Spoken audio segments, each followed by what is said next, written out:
ನಮಸ್ಕಾರ ವೀಕ್ಷಕರೇ, welcome back to my channel. So ಇವತ್ತಿನ ಪಾಡ್ಕಾಸ್ಟ್ನಲ್ಲಿ ನನ್ನ ಧ್ವನಿ ಮಾತ್ರ ನಿಮಗೆ ಕೇಳಿಸುತ್ತೆ.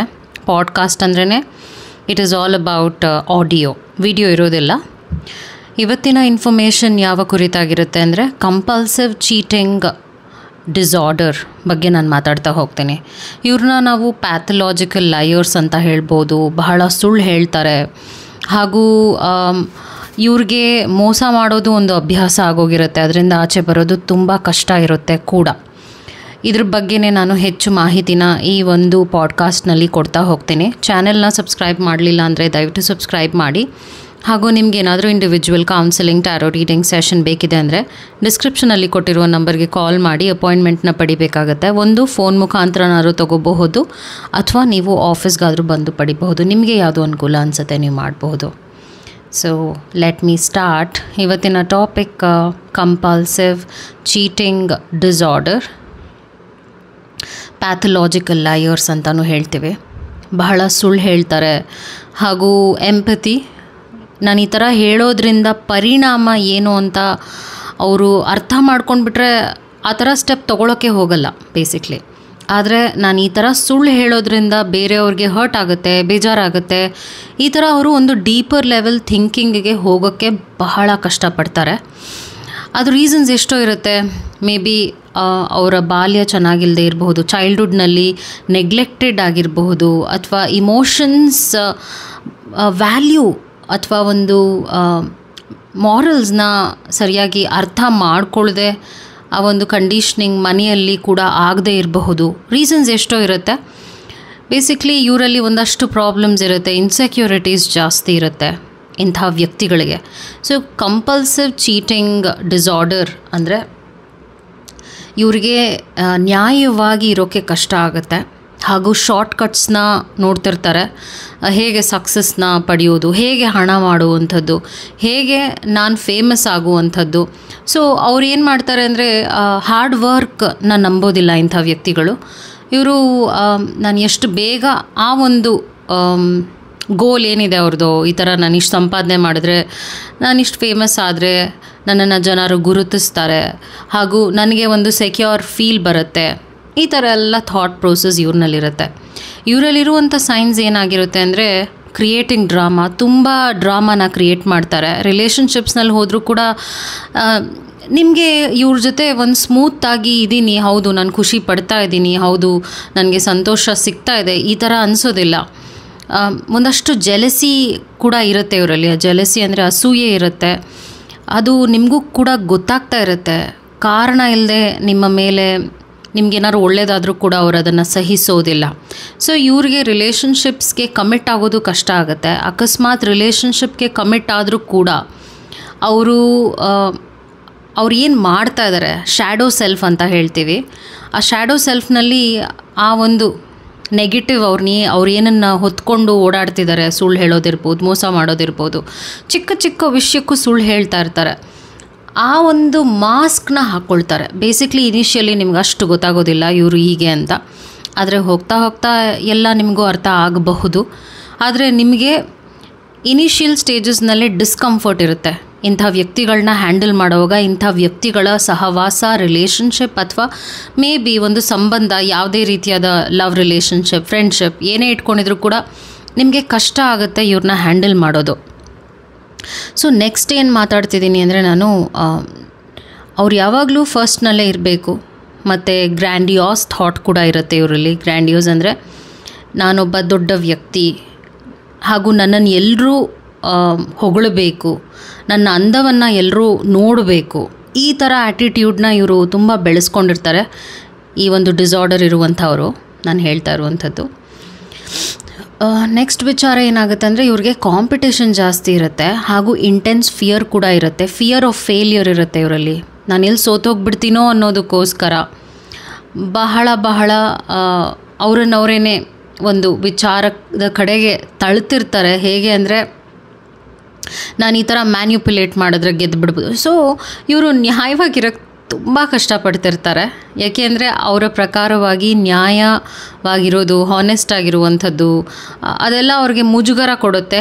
ಏಕೆಂದರೆ ಒಂದು ಸಲ ಸುಳ್ಳು ಹೇಳಿ ಸಿಕ್ಕಾಕ್ಕೊಳ್ಳಿಲ್ಲ ಅಂದರೆ ಎರಡನೇ ಸಲ ಸುಳ್ಳು ಹೇಳಿ ಸಿಕ್ಕಾಕೊಳ್ಳಿಲ್ಲ ಅಂದರೆ, ಒಂದು 10 ಸಲ ಸುಳ್ಳು ಹೇಳಿ ಅಥವಾ ಮ್ಯಾನ್ಯುಪ್ಯುಲೇಟ್ ಮಾಡಿ ಅಥವಾ ಮೋಸ ಮಾಡಿ ಸಿಕ್ಕಾಕೊಂಡಿಲ್ಲ ಅಂದರೂ ಕೂಡ ಅದೊಂದು ಧೈರ್ಯ ತನಗೆ ತಾನೇ ಹುಟ್ಟುತ್ತೆ. ಸೊ ಇವರು ನಿಧಾನವಾಗಿ ಆ ಒಂದು ಪಾತಾಳಕ್ಕೆ ಹೋಗ್ತಾರೆ, ಅವ್ರಿಗೆ ಗೊತ್ತಿರಲ್ಲ. ಇವರಲ್ಲಿ ಲೋ ಸೆಲ್ಫ್ ಎಸ್ಟೀಮ್ ತುಂಬ ಇರುತ್ತೆ, ಕಾನ್ಫಿಡೆನ್ಸ್ ಇರೋದಿಲ್ಲ, ಹಾಗೂ ಅವರ ಅಪಿಯರೆನ್ಸ್ ಬಗ್ಗೆ ಬಹಳ ಇನ್ಸೆಕ್ಯೂರಿಟಿ ಇರುತ್ತೆ. ಎಷ್ಟೇ ಅದ್ಭುತವಾಗಿ ಎಷ್ಟೇ ಬ್ಯೂಟಿಫುಲ್ ಆಗಿದ್ದರೂ ಕೂಡ ಅವರು ಜಾಸ್ತಿ ಫೋಕಸ್ ಮಾಡೋದೇ ಅವರಲ್ಲಿರುವಂಥ ನೆಗೆಟಿವ್. ಅದನ್ನು ಮುಚ್ಕೊಳ್ಳೋದಕ್ಕೋಸ್ಕರ ಅವ್ರು ಈ ಥರ ಎಲ್ಲ ಒಂದು ಮೋಸ ಮಾಡೋದು, ಸುಳ್ಳು ಹೇಳೋದು, ಮುಚ್ಚಿಡುವುದು, ಚೀಟ್ ಮಾಡೋದು ಪಾರ್ಟ್ನರ್ಗೆ, ಅಥವಾ ಒಂದು ಅಫೇರ್ ಇಟ್ಕೊಳ್ಳುವಂಥದ್ದು ಇನ್ನೊಬ್ಬ ವ್ಯಕ್ತಿ ಜೊತೆ, ಇದೆಲ್ಲ ಮಾಡ್ತಾ ಹೋಗ್ತಾರೆ. So as I told, they are big attention seekers. ಹಾಗೂ ಇವ್ರಿಗೆ ಈಗೋ ಬೂಸ್ಟ್ ಆಗುತ್ತೆ. ಈ ಥರ ಎಲ್ಲ ನಡ್ಕೊಳ್ಳೋದ್ರಿಂದ ಅವ್ರಿಗೊಂದು ವ್ಯಾಲಿಡೇಷನ್ ಸಿಗುತ್ತೆ. ಹಾಗೂ ಆ ಒಂದು ಪ್ರೀತಿ ಸಿಗುತ್ತೆ ನೋಡಿ, ಮೋಸದಿಂದ ಮಾಡುವಂಥ ಪ್ರೀತಿ, ಅವರ ಪಾರ್ಟ್ನರ್ಗೆ ಮೋಸ ಮಾಡಿ ಒಂದು ಅಫೇರ್ ಇಟ್ಕೊಳ್ತಾರಲ್ಲ, ಅಲ್ಲಿ ಸಿಗುವಂಥ ಪ್ರೀತಿ ಅವ್ರಿಗೆ ಒಂದು ಅಡಿಕ್ಷನ್ ಕೂಡ ಆಗ್ತಾ ಹೋಗ್ಬೋದು. ಹೇಳಿದ್ನಲ್ಲ, ಒಂದು ಸಲ ಮಾಡುವಾಗ ಅವ್ರಿಗೆ ಸಿಕ್ಕಾಕೊಳ್ಳಿಲ್ಲ, ಅಥವಾ ಮೇ ಬಿ ಅದೊಂದು ಕಿಕ್ ಕೊಡ್ತು, ಮೇ ಬಿ ಅದೊಂದು ಎಂಜಾಯ್ಮೆಂಟ್ ಕೊಡ್ತು, ಮೇ ಬಿ ಅವ್ರಿಗೆ ಯಾವುದಾದ್ರೂ ಒಂದು ಕೆಮಿಕಲ್ ರಿಲೀಸ್ ಆಯಿತು. There are many happy hormones ಅಂತ ಹೇಳ್ತೀವಿ. ಆ ಹಾರ್ಮೋನ್ಸ್ ರಿಲೀಸ್ ಆದರೂ ಕೂಡ ಅಂಥದ್ದನ್ನ, ಆ್ಯಸ್ ಐ ಟೋಲ್ಡ್, ಇವಾಗ ಸುಳ್ಳು ಹೇಳಿ ಸಿಕ್ಕಾಕೊಳ್ಳಿಲ್ಲ ಅಂದರೆ ಅದೊಂದು ಕಿಕ್ ಕೊಡುತ್ತೆ. ಬೇಸಿಕ್ಲಿ ಒಂದು ಹಾರ್ಮೋನ್ ರಿಲೀಸ್ ಆಗುತ್ತೆ, that is like a happy hormone ಅಂತ ಹೇಳ್ಬೋದು. ಅಥವಾ ಆ ಬ್ರೈನ್ ಕೆಮಿಕಲ್ ರಿಲೀಸ್ ಆದಾಗೂ ಕೂಡ ಈ ಥರ ರಿಯಾಕ್ಷನ್ಸ್ ಅವ್ರಿಗೆ ಇನ್ನೂ ಜಾಸ್ತಿ ಮಾಡಬೇಕು ಅಂತ ಕೂಡ ಅನ್ನಿಸ್ತಾ ಹೋಗುತ್ತೆ. ಹಾಗೂ ಇವರು ಇನ್ನೂ ಒಂದು ಏನೇನು ಮಾಡ್ತಾರೆ ಅಂದರೆ, ಅವ್ರಿಗೆ ಸುಳ್ಳು ಹೇಳೋದು ಸಹಜ ಅನಿಸ್ಬಿಡತ್ತೆ, ಅದೊಂದು ಅಭ್ಯಾಸ ಆಗೋಗುತ್ತೆ. ಮತ್ತು ನಾನು ಕಮ್ಮಿ ಇದ್ದೀನಿ, ಹಾಗೂ ನನ್ನ ಲೈಫ್ನಲ್ಲಿ ನಾನು ಏನಾದರೂ ಸಾಧನೆ ಮಾಡ್ತಾನೆ ಇರಬೇಕು, ಅದು ಹೇಳಿದ್ನಲ್ಲ ಶಾರ್ಟ್ಕಟ್ಸ್ನಲ್ಲಿ. ಹಾಗೂ ಅವ್ರು ಏನಾದರೂ ಫ್ರೆಂಡ್ಶಿಪ್ ಅಥವಾ ಅವ್ರು ಏನೇ ಮಾಡ್ತಿದ್ರು ಕೂಡ ಅದಕ್ಕೆ ಒಂದು ಪ್ಲಾಟ್ ಇರುತ್ತೆ. ಅಂದರೆ ಅದು ಒಳ್ಳೆಯದಾಗಿ ನಿಮ್ಮ ಹತ್ರ ನಡ್ಕೊಳ್ತಿದ್ದಾರೋ ಅಂದರೂ ಕೂಡ ಅದರಲ್ಲೇನೋ ಒಂದು ಪ್ಲಾಟ್ ಇರುತ್ತೆ ಅಂತ ಹೇಳ್ತಾ ಇದ್ದೀನಿ. ಅವರು ಏನಾದರೂ ಅಕಸ್ಮಾತ್ ಸಿಕ್ಕಾಕೊಂಡ್ಬಿಟ್ರು ಅಂದರೆ, ನೀವೇನಾದರೂ ಅವ್ರನ್ನ ಕನ್ಫ್ರಾಂಟ್ ಮಾಡ್ತಾ ಇದ್ದೀರಾ ಅಂದರೆ, ಅವರ ಸುಳ್ಳನ್ನು ಅವ್ರು ಒಪ್ಕೊಳ್ಳೋದಿಲ್ಲ.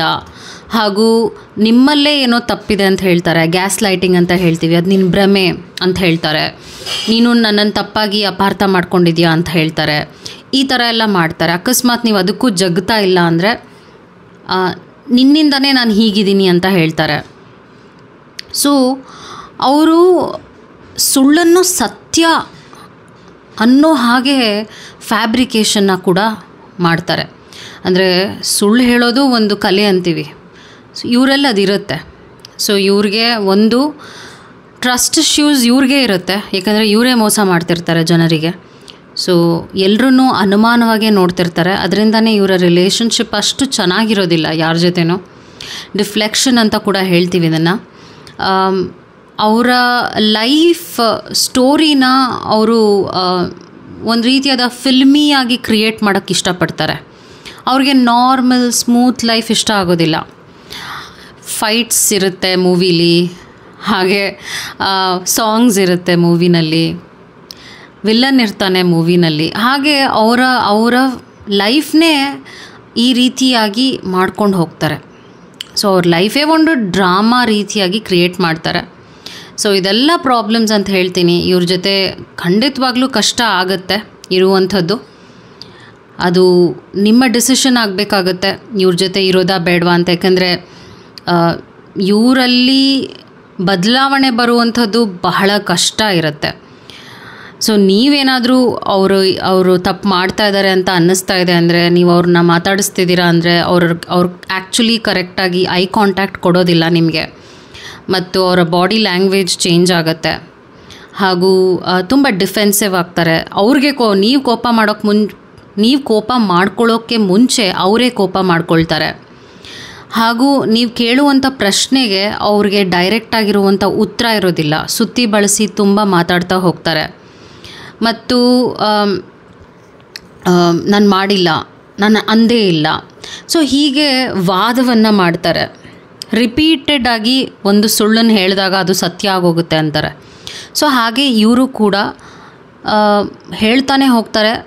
ಮತ್ತು ಫ್ಲಕ್ಚುಯೇಟ್ ಆಗುತ್ತೆ ಅವ್ರ ವಾಯ್ಸ್. ಯಾವಾಗ ಸುಳ್ಳು ಹೇಳ್ತಾ ಇರ್ತಾರೆ ಯೂಶ್ವಲಿ ಅವ್ರ ವಾಯ್ಸ್ ಫ್ಲಕ್ಚುಯೇಟ್ ಆಗ್ತಾ ಇರುತ್ತೆ. ಅದು ನಿಮಗೂ ಅನಿಸುತ್ತೆ, ಇವರು ನೀವು ಅವ್ರ ಜೊತೆ ಚೆನ್ನಾಗಿ ಬೆರ್ತಿದ್ರೆ ಅವರ ಹಾವಭಾವಗಳಲ್ಲೂ ಏನೋ ಮುಚ್ಚಿಡ್ತಿದ್ದಾರೆ ಅಂತ ನಿಮಗೆ ಖಂಡಿತವಾಗ್ಲೂ ಅರ್ಥ ಆಗುತ್ತೆ. ಈಗ ಒಬ್ಬೊಬ್ಬರಿಗೆ ಸುಳ್ಳು ಹೇಳೋಕ್ಕೆ ಬರಲ್ಲ, ಬೇಗ ಸಿಕ್ಕಾಕೊಂಡ್ಬಿಡ್ತಾರೆ, ಅದು ಬೇರೆ ಕ್ಯಾಟಗರಿಗೆ ಹಾಕೋಣ. ಆದರೆ ಈ ಒಂದು ಪ್ಯಾಥಲಾಜಿಕಲ್ ಲಯರ್ಸ್ ಅಂತ ಹೇಳ್ತೀವಿ, ಅಂದರೆ ಅವ್ರಿಗೊಂದು ಅಭ್ಯಾಸ ಇರುತ್ತೆ, ಇವ್ರಿಗೆ ಡಿಸಾರ್ಡರ್ ಅಂತಲೂ ಆಗುತ್ತೆ. ಒಂದು ಪಾಯಿಂಟ್ನಲ್ಲಿ ಅವ್ರಿಗೆ ಸುಳ್ಳು ಹೇಳದೆ ಇರೋಕ್ಕಾಗೋದಿಲ್ಲ, ಅವ್ರಿಗೆ ಸುಳ್ಳು ಹೇಳಲೇಬೇಕು. ಸಹಜ ಸ್ಥಿತಿಯಲ್ಲಿ ಅವ್ರ ಲೈಫ್ನಲ್ಲಿ ಇರೋಕ್ಕೆ ಆಗೋದೇ ಇಲ್ಲ. ಇದರಿಂದ ಏನೇನಾಗುತ್ತೆ ಅಂದರೆ ಜನರಿಂದ ದೂರ ಆಗ್ತಾರೆ, ಜನ ಇವ್ರನ್ನ ಟ್ರಸ್ಟ್ ಮಾಡೋದಿಲ್ಲ. ಸೊ ನಾನು ಹೇಳ್ತಾ ಇರೋದು ಆಫ್ಟರ್ ಎಫೆಕ್ಟ್ಸ್. ಇಂಥ ಜನರ ಜೊತೆ ಸಂಪರ್ಕ ಇಟ್ಕೊಂಡಿರೋರು ದೂರ ಆಗ್ತಾರೆ. ತುಂಬ ಕ್ಲೋಸ್ಡ್ ರಿಲೇಟಿವ್ಸೇ ಆಗಿರಲಿ, ಫ್ರೆಂಡ್ಸೇ ಆಗಿರಲಿ, ಲವರೇ ಆಗಿರಲಿ, ಅವ್ರನ್ನ ನಂಬಕ್ಕೆ ಹೋಗೋದಿಲ್ಲ. ಯಾಕೆಂದರೆ ಒಂದು ಸಲ ಒಡೆದೋದ ಟ್ರಸ್ಟ್ ಇದೆಯಲ್ಲ, ಅದು ಸುಲಭವಾಗಿ ಮತ್ತೆ ಪ್ಯಾಚ್ ಆಗೋದಿಲ್ಲ. ಸೊ ಕಂಪ್ಯಾಷನ್ ಇರೋದಿಲ್ಲ, ಎಂಪತಿ ಇರೋದಿಲ್ಲ, ಜನರು ಕೂಡ ಇವ್ರಿಗೆ ಸ್ಪಂದಿಸೋದಿಲ್ಲ. ಸೊ ಆನ್ ದ ಹೋಲ್ ಏನಾಗುತ್ತೆ ಅಂದರೆ ಅವರ ಒಂದು ಹಳ್ಳಕ್ಕೆ ಅವರೇ ಬಿದ್ದರು ಅನ್ನೋ ಹಾಗೆ ಒಂದು ಟೈಮ್ ಬಂದೇ ಬರುತ್ತೆ ಇಂಥವ್ರಿಗೆ. ಸೊ ನೀವೇನು ಮಾಡಬಹುದು? ನೀವಿಂಥ ವ್ಯಕ್ತಿಯನ್ನು ಡೀಲ್ ಮಾಡ್ತಾ ಇದ್ದೀರಾ ನಿಮ್ಮ ಲೈಫ್ನಲ್ಲಿ, ಅಥವಾ ಇಂಥ ವ್ಯಕ್ತಿ ನಿಮ್ಮ ಲೈಫ್ನಲ್ಲಿ ಪ್ರೆಸೆಂಟ್ ಇದ್ದಾರೆ ಅಂದರೆ ನಿಮಗೆ ಗೊತ್ತಾದಾಗ ಆ ವ್ಯಕ್ತಿ ಒಂದು ಅವರ ತಪ್ಪನ್ನು ಒಪ್ಕೋಬೇಕಾಗತ್ತೆ. ಅವ್ರ ತಪ್ಪನ್ನು ಒಪ್ಕೊಂಡು ನಾನು ಬದಲಾಗ್ತೀನಿ ಅನ್ನುವಂಥ ಒಂದು ಕನ್ಫರ್ಮೇಷನ್ ನಿಮಗೆ ಕೊಡಬೇಕಾಗತ್ತೆ. ಅಂದರೆ ರಿಲೇಷನ್ಶಿಪ್ ನಿಮಗೆ ಬೇಕು ಅನ್ನೋದಿದ್ದರೆ ಅವರು ಹೇಳಿದ್ನಲ್ಲ, ಒಂದು ಥೆರಪಿಗೆ ಹೋಗಬೇಕು, ಕೌನ್ಸಿಲಿಂಗಿಗೆ ರೆಗ್ಯುಲರಾಗಿ ಹೋಗಬೇಕು. ಈಗ ಮೋಸ ಮಾಡೋದು, ಸುಳ್ಳು ಹೇಳೋದು, ಕಳ್ತನ ಮಾಡೋದು ಒಂದು ಅಭ್ಯಾಸ ಆಗೋಗುತ್ತೆ. ಆಫ್ಟರ್ ಅ ಪಾಯಿಂಟ್ ಅವ್ರಿಗೆ ಅದು ಮಾಡದೇ ಇರೋಕ್ಕಾಗಲ್ಲ. It becomes an addiction. ಅದು ನಾನು ಮಾಡದೇ ಇರೋಕ್ಕಾಗಲ್ಲ ಅನ್ನುವಂಥ ಒಂದು ಸ್ಥಿತಿಗೆ ಬಂದಿರ್ತಾರೆ. ಅದನ್ನು ನೀವು ಅವ್ರಿಗೆ ಹೇಳಬೇಕಾಗತ್ತೆ. ಒಂದು ನೀನು ಏನಾದರೂ ಇದಕ್ಕೆ ಹೆಲ್ಪ್ ತೊಗೋಬೇಕಾಗತ್ತೆ, ಒಂದು ಟ್ರೀಟ್ಮೆಂಟ್ ತೊಗೊಳ್ಳೇಬೇಕಾಗತ್ತೆ ಅಂತ. ಅವ್ರು ಅದಕ್ಕೆ ಒಪ್ಕೊಳ್ತಾ ಇದ್ದಾರೆ ಅಂದರೆ ಹೌದು, ಈ ಒಂದು ರಿಲೇಷನ್ಶಿಪ್ಗೆ ಅವರು ಬೆಲೆ ಕೊಡ್ತಾ ಇದ್ದಾರೆ ಅಂತ. ನೀವು ನಿಮ್ಮ ಇನ್ಸ್ಟಿಂಕ್ಟ್ಸ್ನ ಆದಷ್ಟು ಟ್ರಸ್ಟ್ ಮಾಡಿ. ನಿಮ್ಮ ಇನ್ಸ್ಟಿಂಕ್ಟ್ ಅಂದರೆ ಏನು? ನಿಮ್ಮ ಒಳಮನಸ್ಸು ಹೇಳುತ್ತೆ ಈ ವ್ಯಕ್ತಿ ಹೇಗೆ, ಈ ವ್ಯಕ್ತಿಯ ಬಿಹೇವಿಯರ್ ನಿಮಗೆ ಹೇಗಿದೆ ಅಂತ. ಯಾಕಂದರೆ ನಿಮ್ಮ ಮನಸ್ಥಿತಿ ಕೂಡ ತುಂಬ ಕುಗ್ಗಿರುತ್ತೆ. ನೀವು ಡಿಪ್ರೆಷನ್ಗೆ ಹೋಗಿರ್ತೀರ, ಹಾಗೂ ನೀವು ಹೆಲ್ದಿ ಎಕ್ಸ್ಪೆಕ್ಟೇಷನ್ಸ್ನ ಸೆಟ್ ಮಾಡಬೇಕು. ಅವ್ರಿಗೆ ಹೇಳಬೇಕು, ನೀನು ನನ್ನ ಹತ್ರ ಹಾನೆಸ್ಟಾಗಿ ಇರಲೇಬೇಕು ಅಂತ. ಹಾಗೂ ಪಾಸ್ ಆ್ಯಂಡ್ ರೀಥಿಂಕ್ ಅಂತ ಹೇಳ್ತೀವಿ, ಇದೊಂದು ಟೆಕ್ನಿಕ್. ಪಾಸ್ ಆ್ಯಂಡ್ ರೀಥಿಂಕ್ ಅಂದರೆ ನೀವು ಮತ್ತು ಈ ವ್ಯಕ್ತಿ ಒಂದು ಬ್ರೇಕ್ ತೊಗೊಳ್ಳೇಬೇಕು. ಈ ವ್ಯಕ್ತಿ ಇಲ್ಲದೇ ಇರೋದ್ರಿಂದ ನಿಮ್ಮ ಲೈಫ್ ಹೇಗಿದೆ ಅಂತ ಒಬ್ಸರ್ವ್ ಮಾಡಿ. ಆ ಒಂದು ಲೈಫ್ ನಿಮಗೆ ಇಷ್ಟ ಆಗ್ತಾ ಇದೆ ಅಂದರೆ, ಅಥವಾ ಆಗ್ತಾ ಇಲ್ಲ ಅಂದರೆ, ಏನೇ ಇಮೋಷನ್ ಇರಲಿ, ಅದನ್ನು ಅನಾಲಿಸಿಸ್ ಮಾಡೋದು ಬಹಳ ಮುಖ್ಯ ಆಗುತ್ತೆ. ಏಕೆಂದರೆ ನೀವಿಂಥ ವ್ಯಕ್ತಿಯನ್ನು ನಿಮ್ಮ ಲೈಫ್ನಲ್ಲಿ ಅಟ್ರ್ಯಾಕ್ಟ್ ಮಾಡ್ತಾ ಇದ್ದೀರಾ, ಅಥವಾ ಈ ವ್ಯಕ್ತಿ ನಿಮ್ಮ ಲೈಫ್ನಲ್ಲಿ ತುಂಬ ವರ್ಷದಿಂದ ಇದ್ದಾರೆ, ಸುಳ್ಳು ಹೇಳ್ತಾ ಇದ್ರೂ ಕೂಡ, ಮೋಸ ಮಾಡ್ತಾ ಇದ್ರೂ ಕೂಡ ಆ ವ್ಯಕ್ತಿಯನ್ನು ಸಹಿಸ್ಕೊಳ್ತಾ ಇದ್ದೀರಾ ಅಂದರೆ ನಿಮ್ಮಲ್ಲಿ ಏನೋ ಒಂದು ವೀಕ್ನೆಸ್ ಇದೆ. ಸೊ ಇದೆಲ್ಲ ನೀವು ಅವೇರ್ನೆಸ್ಸಿಗೆ ತರಬೇಕಾಗತ್ತೆ, ನೀವು ಅರ್ಥ ಮಾಡ್ಕೋಬೇಕಾಗತ್ತೆ ನಿಮ್ಮಲ್ಲಿ ಏನು ಪ್ರಾಬ್ಲಮ್ ಇದೆ ಅಂತ. ಇದೆಲ್ಲ ಮಾಡೋದಕ್ಕೆ ಏನು ಹೇಳ್ತಾ ಇದ್ದೀನಿ ಅಂದರೆ, ಆ್ಯಸ್ ಐ ಟೋಲ್ಡ್, ಒಂದು ಸೆಪರೇಷನ್ ಇಂಥ ವ್ಯಕ್ತಿಗಳ ಜೊತೆ ಇರಬೇಕು ನಿಮಗೆ. ನೀವೇನಾದರೂ ಇಂಥ ವ್ಯಕ್ತಿ ಜೊತೆ ಜೀವನ ಮಾಡ್ತಿದ್ದೀರಾ ಅಂದರೆ ಅದಾದ ನಂತರ ಡಿಸೈಡ್ ಮಾಡಬೇಕು, ಈ ವ್ಯಕ್ತಿ ಫಾರ್ಗಿವ್ನೆಸ್ಸಿಗೆ, ಕ್ಷಮಿಸುವುದಕ್ಕೆ ಅರ್ಹರಿದ್ದಾರಾ ಅಂತ. ಯಾಕೆ ಹೇಳ್ತಾ ಇದ್ದೀನಿ ಅಂದರೆ ಅದು ಸುಲಭ ಅಲ್ಲ. It is not an easy part. ನೀವು ಇದಕ್ಕೆ ತುಂಬ ಹೋಮ್ವರ್ಕ್ ಮಾಡಬೇಕಾಗತ್ತೆ. ಹಾಗೂ you have to take your time. ಒಂದೊಂದು ರಿಲೇಷನ್ಶಿಪ್ನಲ್ಲಿ ಒಂದೊಂದು ಸಿಚುವೇಶನ್ ಫಿಕ್ಸ್ ಮಾಡೋಕ್ಕಾಗೋದೇ ಇಲ್ಲ, ಒಂದೊಂದು ಸಿಚುವೇಶನ್ ಫಿಕ್ಸ್ ಮಾಡಬಹುದು, ಅದು ಡಿಪೆಂಡ್ ಆಗುತ್ತೆ. ಸೊ ಇಂಥವರು ರೆಗ್ಯುಲರಾಗಿ ಕೌನ್ಸಿಲಿಂಗ್ ಅಟೆಂಡ್ ಮಾಡೋದು ಬಹಳ ಮುಖ್ಯವಾಗುತ್ತೆ. ಆ್ಯಂಡ್ ಅವರಲ್ಲಿ ಬದಲಾವಣೆ ಬರ್ತಾ ಇದ್ರೇ ಈ ವ್ಯಕ್ತಿ ಒಂದು ಚಾನ್ಸಿಗೆ ಅರ್ಹರು ಅಂತ ಕೂಡ ನಾನು ಹೇಳ್ಬೋದು. I hope this video this podcast was helpful. ಈ ಥರ ನಿಮಗೆ ಪಾಡ್ಕಾಸ್ಟ್ ಇಷ್ಟ ಆಗ್ತಾ ಇದೆ ಅಂದರೆ ಕಮೆಂಟ್ ಮಾಡಿ, ಲೈಕ್ ಮಾಡಿ, ಶೇರ್ ಮಾಡಿ, ಚಾನಲ್ನ ಸಬ್ಸ್ಕ್ರೈಬ್ ಮಾಡಿಲ್ಲ ಅಂದರೆ as always thank you for your support. ನಾನು ಮಾಡುವಂಥ ಕಂಟೆಂಟ್ ಎಲ್ಲ ಆದಷ್ಟು ಕನ್ನಡದಲ್ಲೇ ಮಾಡ್ತಾ ಹೋಗ್ತೇನೆ, ಸೊ ದ್ಯಾಟ್ ಇಂಥ ವಿಷಯಗಳು ನಿಮಗೆ ರೀಚ್ ಆಗಲಿ ಅನ್ನುವಂಥ ಒಂದು ಉದ್ದೇಶ ಇಟ್ಕೊಂಡೇ ಮಾಡ್ತಿರುವಂಥದ್ದು. ಈ ವಿಡಿಯೋ ನಿಮ್ಗೆ ಯಾವುದಾದ್ರೂ ಒಂದು ರೀತಿಯಾಗಿ ಹೆಲ್ಪ್ ಆಗಿದೆ ಅಂದರೆ ಕಮೆಂಟ್ ಮಾಡಿ. ನಿಮ್ಮ ಎಕ್ಸ್ಪೀರಿಯನ್ಸ್ನ ಕೂಡ ನೀವು ಕಮೆಂಟ್ ಮಾಡಿ ಶೇರ್ ಮಾಡಬಹುದು ಕಮೆಂಟ್ನಲ್ಲಿ. Thank you so much for everything. And ನಿಮಗೆ ಯಾವುದಾದ್ರೂ ಟಾಪಿಕ್ಸ್ ಬಗ್ಗೆ ಮಾತಾಡಬೇಕಿದೆ ನಾನು ಅಂದರೂ ಕೂಡ ನೀವು ಸಜೆಸ್ಟ್ ಮಾಡಬಹುದು. ಓಕೆ, ಇನ್ನೇನಾದ್ರು ಕ್ವೆಶನ್ಸ್ ಇದೆ ಅಂದರೂ ಕೂಡ ನೀವು ಕಮೆಂಟ್ ಬಾಕ್ಸ್ನಲ್ಲಿ ಹೇಳಬಹುದು. I hope this podcast brought some enlightenment, ನಿಮ್ಮಲ್ಲೇನೋ ಒಂದು ಎನ್ಲೈಟ್ಮೆಂಟ್ ರಿಫ್ಲೆಕ್ಷನ್ ತಂತು ಅಂತ ಭಾವಿಸ್ತೀನಿ. Thanks a lot.